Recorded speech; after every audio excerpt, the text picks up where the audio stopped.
Alright,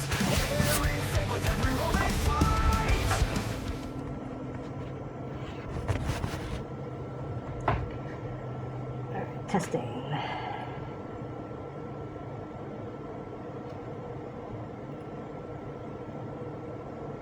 So, hello everyone, this is Vegasdaytripper. I am trying something new, trying to record a video while I'm editing and maybe give some commentary while I go over my session.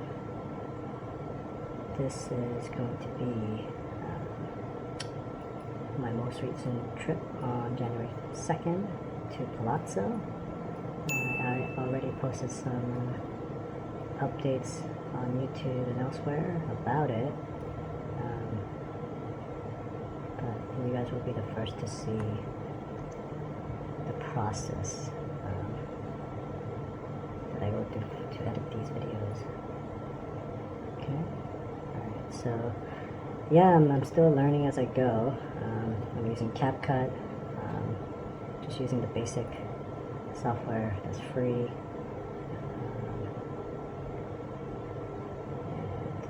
Yeah, I've never really done any video editing until very recently, so learning on the fly. So I wanted to start off the new year with a bang. So what I did was I decided I was gonna throw $100 on the all bonus, 100 on the all, the boom or bust, make them all, whatever you want to call it. Basically pays 150 times. So $100 bet, pay $15,000, and yeah, that's one way to start off the year with a bang. So I went for it. My last little stunt was the $3,000 bet on a number for hitting 3,000 subscribers. I chose number 9 because I feel like I tend to throw a lot of 9s. Whether that's true or not, whether that's just in my head, I don't know, but as you guys were able to see in the video that I posted, it was a success, thankfully. So yeah.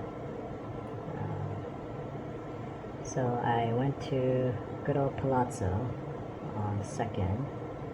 I had some free bet chips to pick up, so that was part of the motivation to go there as my first trip of the year. And yeah, I feel comfortable there. I play there often. I'm sure you guys have noticed the majority of my videos are from Venetian Palazzo and Palazzo. I am starting to add a lot more off-strip properties to my rotation. And one big change will be I am going to start playing at Caesar's properties again.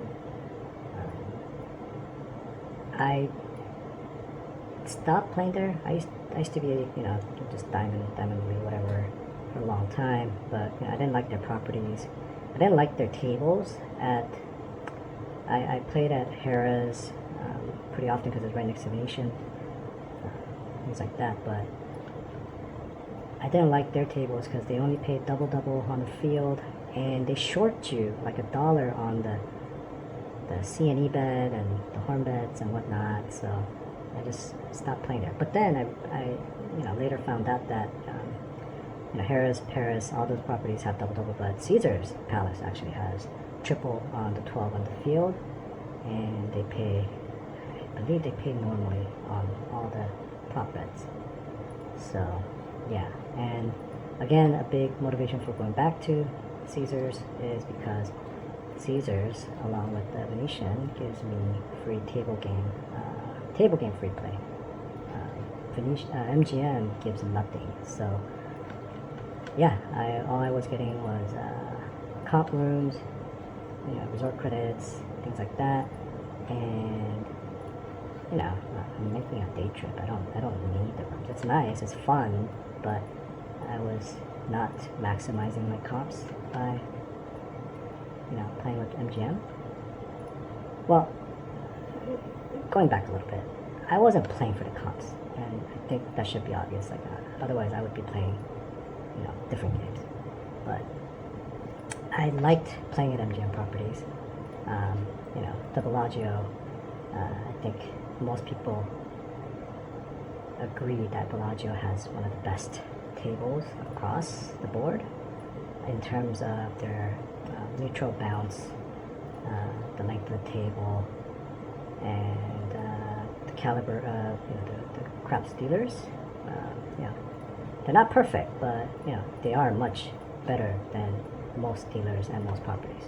So yeah, I liked it. I liked it at Palazzo, so I just kept playing there. You know, whether I was getting comps or not. So yeah, getting a little sidetracked because I'm trying to do multiple things. Trying to do some this video editing and talk through what happened on the trip. So just showing, maybe adjust a little bit so you guys can see a little bit more of the screen. Okay. All right. So arrived in the morning, got picked up. I did a short little live session while I was in the limo on the way to the Palazzo. And then I bought in for $3,000. And hopefully, you know, I was hoping that was all I needed to buy in for. So here's the dealer counting out the chips. Yeah, this blurring out the video is pretty tedious. But what can I do? I don't feel comfortable or right just putting up the video without doing this. And so I put in the time to do it. And then I also go over the videos so I can, you know, recap the betting, the payouts, you know, notable things like, you know, someone buying in mid-roll and, you know, I'm about to hit the bonus for $15,000, you know, things like that. So, yep. So hopefully you guys appreciate how much work goes into putting these videos together. And, you know, I thank every one of you who, you know, take the time to watch and leave comments, support me in various ways. And this trip, I was able to get quite a bit of footage. I think I have about 2.5 to 3 hours of footage, and yeah, there's some good stuff here. So yeah, so I started out with betting 100 on the all, quarters on the small and tall each. So that's 150 on the bonus, hard ways, whatnot. This is at a regular craps table. People often ask, you know, which do I prefer, regular craps or crapless? I still prefer traditional craps because I played it a lot longer and I feel more comfortable and I pretty much know what I want to do, right? When the numbers are hitting, I pretty much know my presses, you know, my milestone markers, you know, like at what point am I gonna, you know, press or regress or, you know, take the same bet and collect.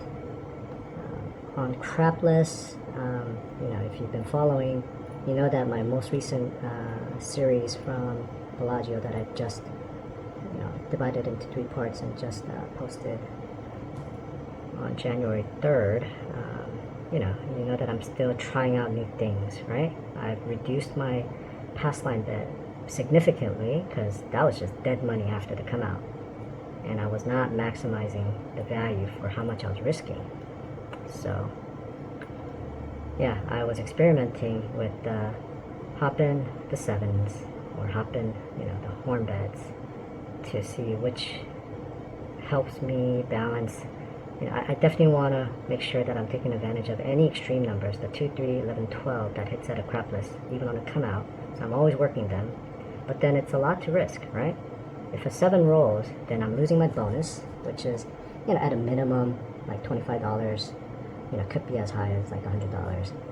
And then I was typically, you know, betting 200 across on the extremes.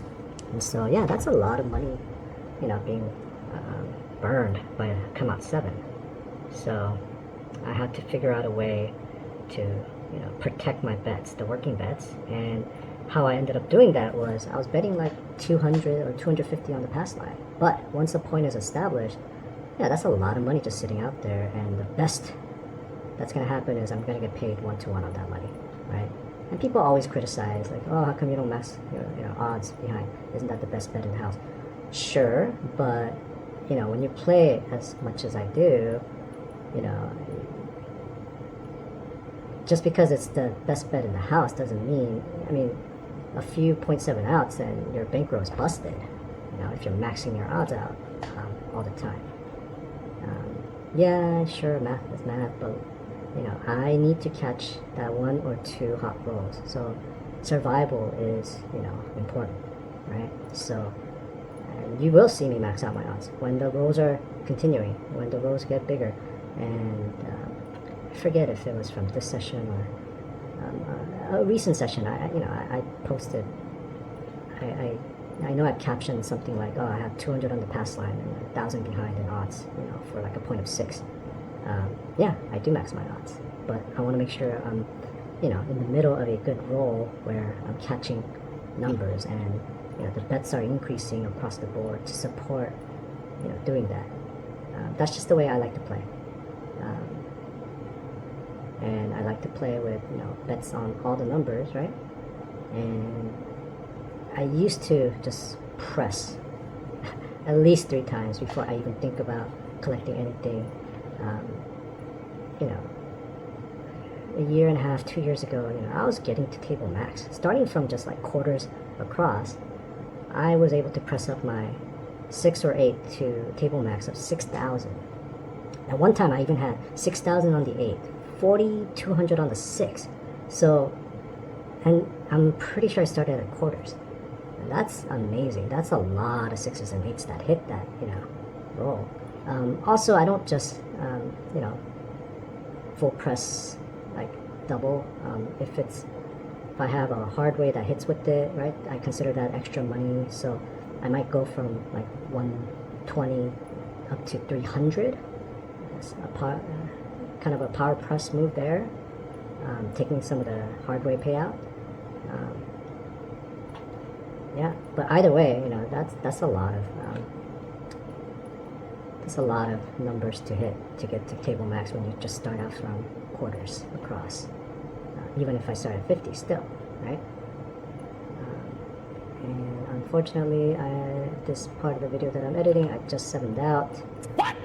So yeah, I remember the first 2 rolls, and I was alone at the table, so it's just me.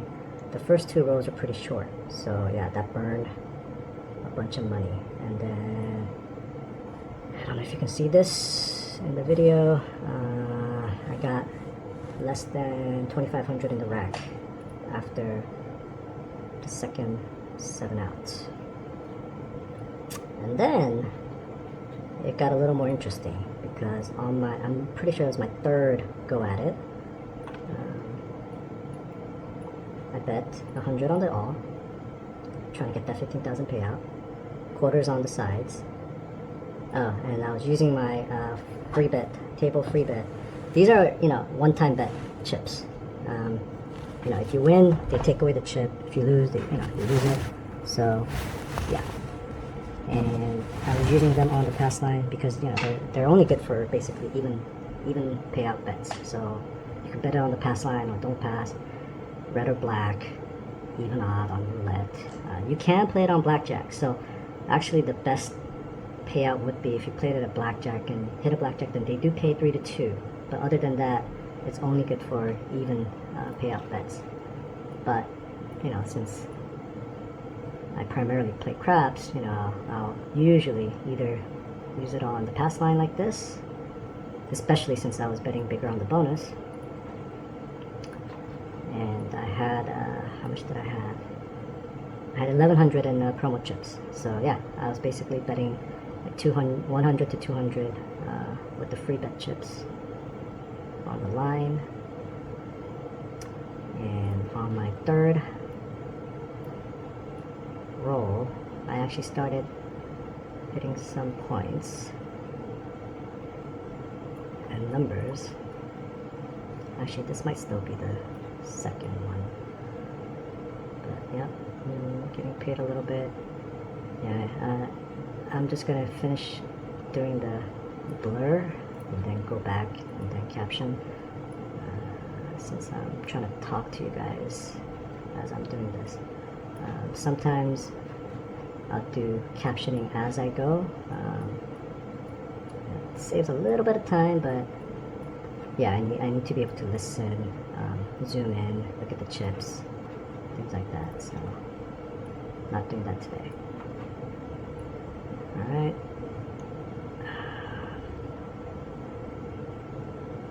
Pressing the odds up here.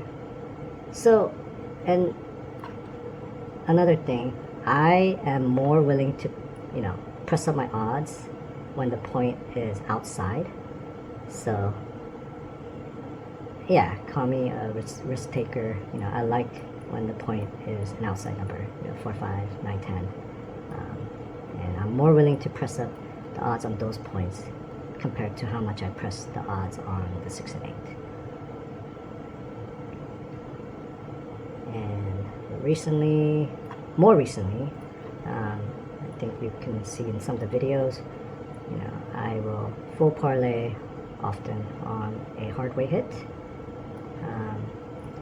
And then if it hits again, I'll either double or triple the hard way, depending on what number it is and what else have been rolling.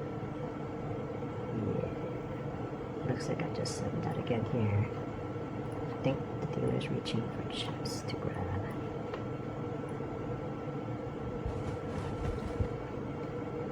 Yep, they're wiping. That was the second.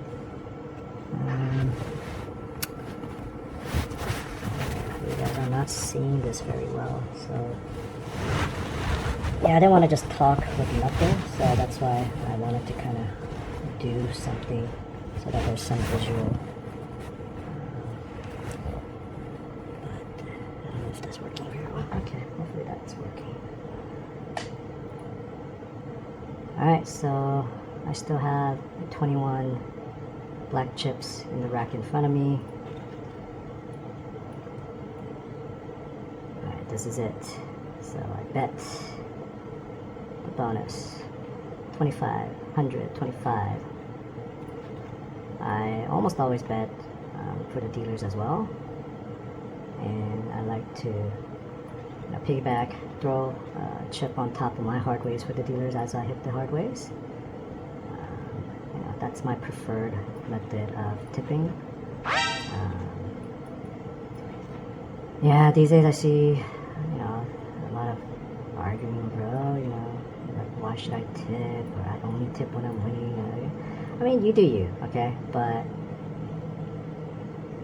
I mean, we live in, I don't know where you're from, but we're in America. Tipping is part of the culture and the economy. Say whatever you will, but now if the dealers are terrible and the dealers are they give you attitude and they're not doing their job, yeah, I'm not gonna tip them all the time, and I will actually say something. I actually recently stopped playing at I used to post videos from Mandalay Bay, but I completely stopped going there for the last several months because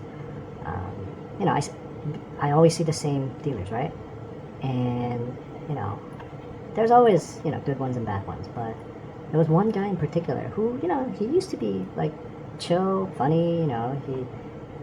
He'd recognize me, say hi, and he knew that I was there almost every week, taking a day trip and all of that. So sure, like we're like buddies at the table. But then a couple times he was just like sucking the life out of the air, and he looked like he was like he just didn't want to be there. And like it was not fun being around them. I actually asked him, hey, is something wrong? I was concerned because he wasn't like that. But like you know, he was like that one day, and the next time I saw him, he was doing the same thing. So I was like, you know what? There are plenty of places to play. I don't want to be somewhere where I just feel like all this negative energy and like, you know, I'm having a rough time as it is. You know, I want to make sure like I'm having fun, you know? So, yeah, I completely cut out Mandalay Bay. I haven't been there in, I don't know, close to 4 or 5 months now. Yeah, so I probably play the most at Palazzo and Bellagio, so yeah. And, you know, yeah, since I know them, they know me, you know, we joke around, we have a good time, we try to, right? And I try to take care of them. I'm not the biggest tipper at the table, but I'm also not the cheapest, because I always make sure there's something going on for the dealers. And sometimes I'll place direct bets, sometimes I'll just, you know, throw chips directly so that they can drop it in the tote box, all of that. But I think, you know, it's important to keep dealers, you know, happy and engaged and rooting for you. And you know what? If the dealers aren't doing their job, let it be known. You know, say something. Like if I'm at a restaurant and the service is terrible, I don't. You know, so a lot of people, they just like don't leave a tip or leave a terrible tip, right? And then you know what happens? The server just thinks that you're a cheap ass, right?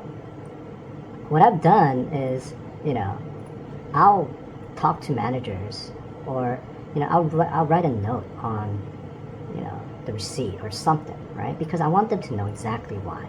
And you know what? When services are excellent, I also tell the server that, hey, you know, like this was great, and you know, like when I leave a bigger than normal tip, you know, I'll write a little thank you note on the receipt too. It's like, hey, thank you, you made my meal more enjoyable.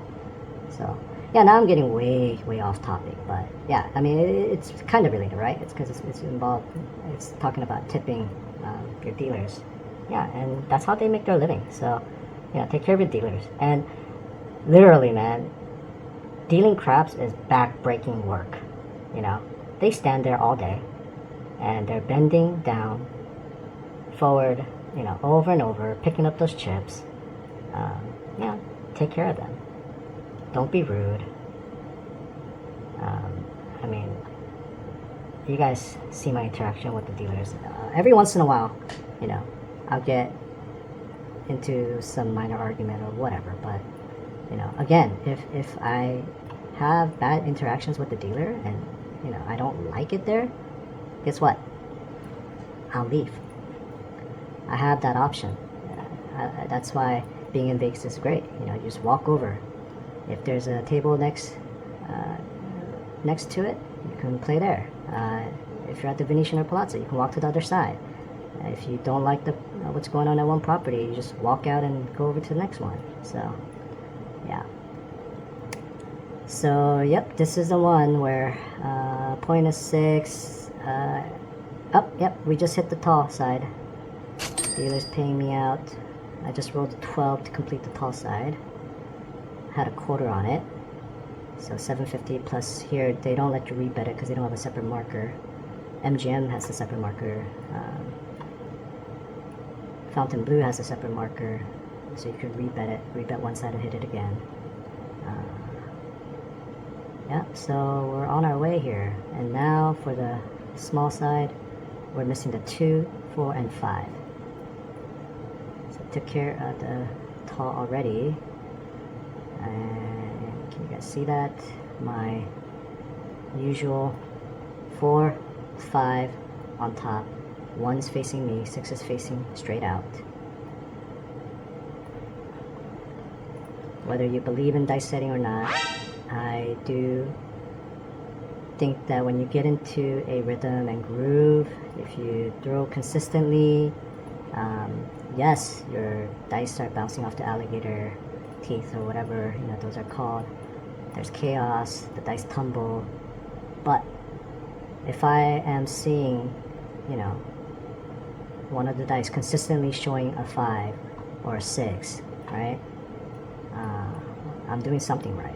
you know, yeah, there's chaos, but if you're reducing the amount of chaos just a little bit, you know, I do think that you can influence, right? Like people make that distinction. It's not dice control, it's dice influence. If you're able to get certain numbers to show on the dice a little bit more often, then, you know, you might survive a few more rolls, and sometimes that's all you need to make money. So that also reminds me, if you guys have not seen it, I have a video from Fontainebleau where I'm playing at crapless, and I was able to hit the ATS bonus in just 14 rolls. That is the smallest number of rolls, the fastest I've been able to hit a bonus. And that day I think I hit the ATS twice, not back to back, but I think I hit it twice. And then there'll be like months where, you know, I don't even get to sniff it. So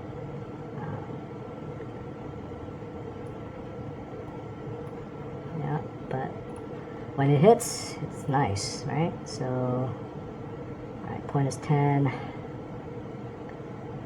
Rebet, press up the hard ways, bet behind. Alright, so I'll just go a couple more minutes into this video, because the video, I know what's coming up. So alright, we hit.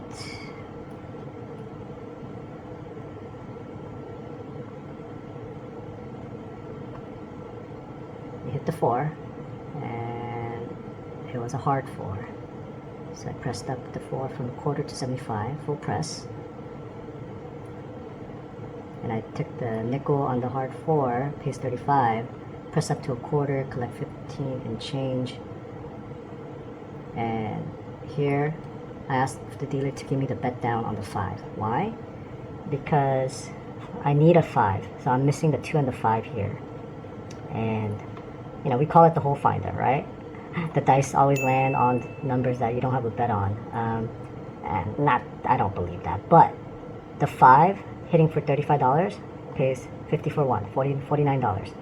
That $49, you know, doesn't make or break my roll here, but hitting it as part of the bonus hunt is worth a lot more to me than $49. So I take the 35 off the 5, and I will typically add it to the odds behind the point, especially since the point is 10. And I think that's what I did here. I think I have like 250 behind in odds for the 10 here. And what did we just roll? I think I hit the 9. Yep, I got 75 on the 9, so that paid 105, paid the field. Dice come back. So the 9 and the 5s, they're on opposite sides, sister numbers, right? And like I said, you know, I've played a lot at these tables. I tend to, you know, set the dice the same way, and I do believe that I tend to see a lot of, you know, 9s and 10s, and sometimes I see the sister numbers, right? So yeah. Okay, so we just rolled an 8. I got 210 on the 8, got paid 245.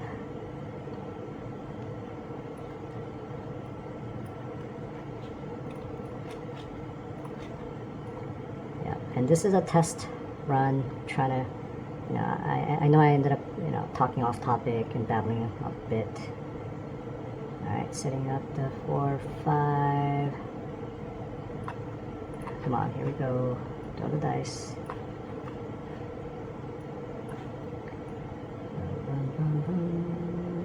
Okay. You know why I did that? Because we ended up with an ace deuce. We're really looking for aces, but man, hit the ace deuce. Alright, there's a promo chip in the rack there. Okay, try again, and we hit the 5. Okay, we got all those numbers marked. We need the 2. We just need the stinking 2. That would pay $7.50 for the quarter on the small side. and then 15,000 for the 100 on the all. I mean, you know, I think it's kind of obvious. I did not hit it, because if I did, I would have been excited and posted about it already. So rack check, I got 3,000 in just blacks. I have some greens below it too.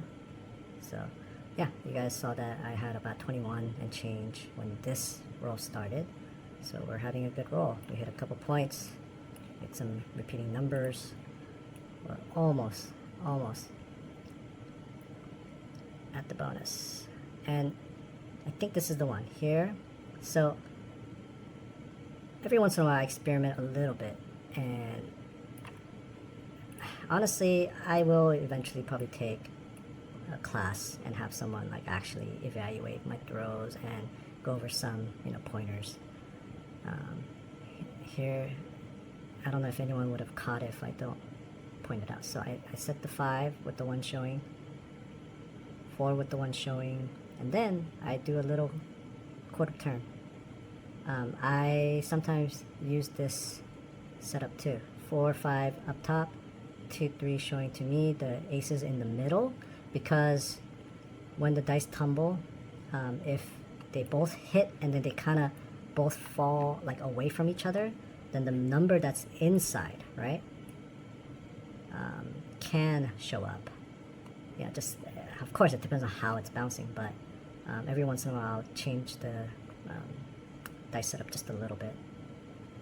And I think we hit the point of 10. Yep. So I got paid on the field for 50 bucks. Nice. How much did I have? Did I have 400 behind or 600 behind?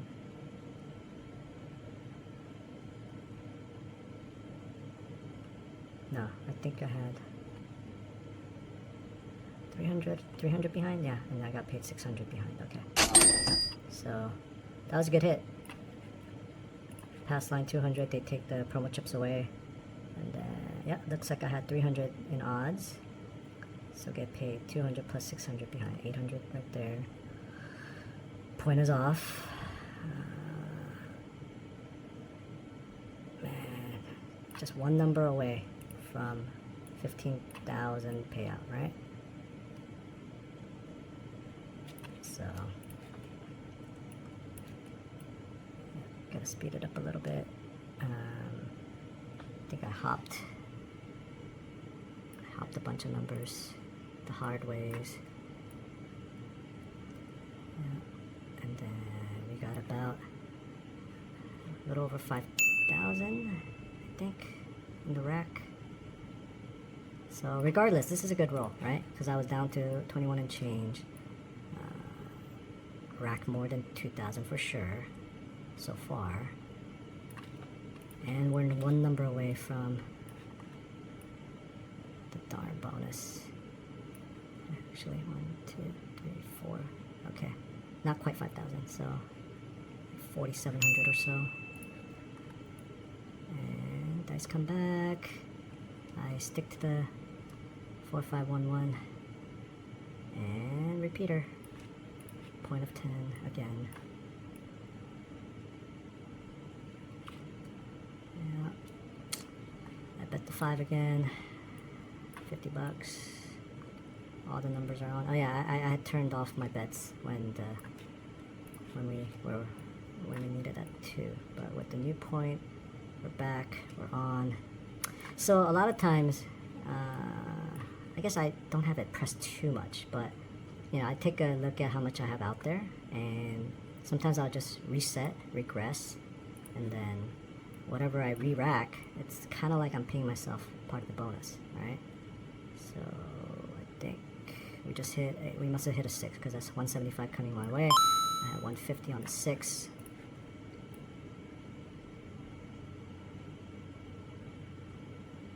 Yeah, probably threw a quarter back on hard 6, and okay, I just told them off. I'm off again because I just want to hit that darn bonus, right? So I take the risk away. I turn off my bets.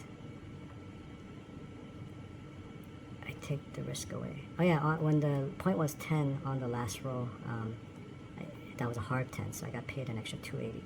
I remember doing that. Okay, so dice are back, and this is tedious. And yep, that was it. 7 out. That was a gut-wrenching.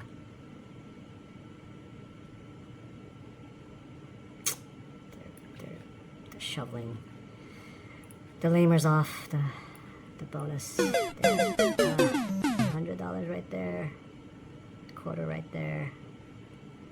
All set up for success. I mean, at least I saved what, close to 500. I got paid on the comeback, but I don't care about that, man. I wanted to hit that $15,000 bonus right there. Yeah, that would have just made my day.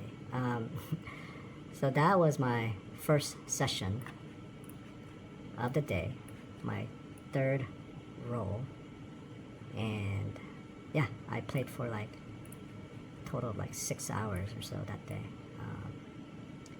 And what a day it was, man. I ended up, so I was up a decent amount here. Let's see, can we see a rack?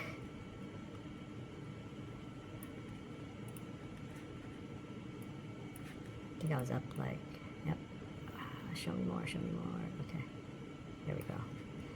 That's 4,000, yeah, not quite 5,000 here. Oh, but once I collect the bets that were off, yeah, I'm over 5,000, so I'm up 2,000 from my original buy-in. And you know, I had a couple decent rolls, right? But when you play 6 hours, you need a lot of decent rolls, and eventually I got down to $85. And that's after rebuying in several times. I was down to $85, and I was at the crapless table, and I'm in for a total of 11,000. Yeah, pretty sick. And I had already pushed back my flight, so it's like, what the hell? So with the $85 that I had left, I bet a quarter each on the 2, 3, and 11. That's $75. I put $5 on the small bonus and $5 on the all bonus, and so that's it. I'm all in for my $85. I don't have any more money, and I passed the dice to the next guy because I don't even have a pass line bet. That guy proceeded to have an amazing roll. Unfortunately, the early rolls did not have any extremes, so I just kind of stood there for a long time, just waiting. He did set a point of 11, and then he hit the point of 11, so you know that started me off, and then he ended up rolling the ATS bonus. Unfortunately, I only had $5 on it, but by the end of his roll, I went from 85 to about 1,000. And then when the dice came back to me, I had a pretty darn good roll myself, and after my roll and his roll, I ended up at a little over $10,000 from having been down to $85. Now, my $85 is not on video because by then, like I just turned it off. I put it away because I figured, I'm probably going to be tapped out and I'm just going to leave. But once I got to the 1,000 mark, I think that's when I started the video again. And you will hear me talking with the dealers. The dealers mentioned it's like, whoa, you had nothing left. You had no chips. And now look at you. And yeah, so, that kind of conversation happens a bunch of times. So, yeah, $85 out of 11,000 that I was in for. I know, it's sick. Ended up cashing out, paying off all the markers, and then I was up $1,026. What a day. So yeah, So you guys just saw me go through and blur just the first session. The original length of this clip is 22 minutes, but you know how it goes. Speed 1.3, and it goes to 17 minutes. There will be a little bit of add-ons, a few rack checks with pauses and whatnot, so this will end up being like a 20-minute video for this segment. I will probably release this as a standalone video, but then eventually when I finish editing the rest of the day, that crapless session when I was making that epic comeback, that video is over an hour long, so yeah, I'm gonna shorten that up, speed it up. So alright, and I don't know how you guys will react to this video. A lot of people have asked for, you know, explanation of what was going on and what I was doing. I think in the future I can clean this up, make it a little tighter. I think doing the blurring was just a little too much. Trying to talk and, you know, do that and just kind of going through the video was a little too distracting, but I think I kind of have it figured out, and I think this could be a good, you know, way to, you know, make some interesting content, right? Just talking through my play and things like that. So you guys let me know. You guys let me know what you think and whether you like it or not, and we'll see how it goes. All right, thank you, and may the dice ever roll in your favor. Good luck to everybody. I currently don't have any trip booked for this coming week. It's the week of CES in Vegas, so it's busy. Flights are expensive. I'm busy, so I don't think I'll make it out to Vegas this coming week. Probably the week after. So and meanwhile, you know, I got a couple videos completed. So yeah, I got the Palms part 2. That's the first time that I played the Palms. That was a good session. So that's coming up, and I have another Palazzo video coming up. So yeah, thank you for watching, and good luck to everybody. Underneath the neon glow, VDT's where the gamblers go. Dice in hand, he owns the night, daring fate with every roll they fight.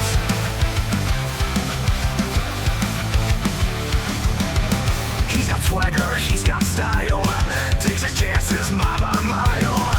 Every roll's a legend told, he's the man who breaks the mold. Roll the dice, take a shot, don't think twice. VDT's playing for the highest price. All in, no fear, no retreat. When the stakes are high, he can't be beat. Roll the dice, live it fast, play it bold. VDT's story's worth its weight in gold. Beneath the neon glow, VDT's where the gamblers go. Dice in hand, he owns the night, daring fate with every roll and fight. He's got swagger, he'll run fight. VDT's proven worth its weight in gold. Crowds gather round as he shakes the bones. Whispers follow wherever he roams. He's a legend.